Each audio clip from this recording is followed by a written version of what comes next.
Some of you have 4, 5, 6, 7 different 401ks. Maybe you just want to roll them out all into one IRA, have all your assets in one place. Much easier to manage, Joe. Yeah, and a couple of other things too is that IRA rules are more flexible at your passing, at your death, than 401k rules Sure. in regards to stretching out the tax liability and things like that. So there's a lot of different things that you have to consider. But I think the number one is fees and cost.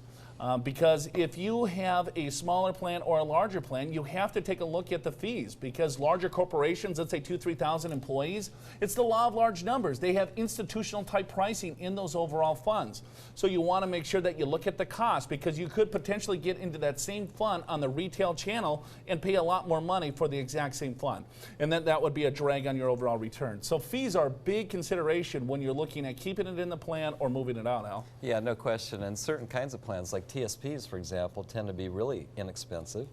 403Bs tend to be much more expensive, so it just kind of depends. And small companies, as we talked about, can be more expensive because they're not as large.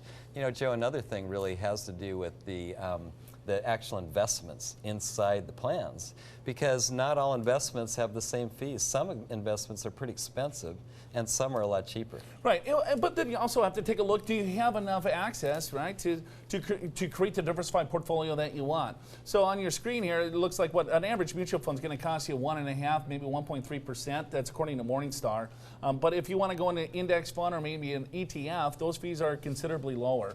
But fees is not the end-all be-all, right? Because you could have a very low fee investment that is performing very poorly, depending on what type of fund that it is. So you want to make sure that the construction of your allocation, that's the most important.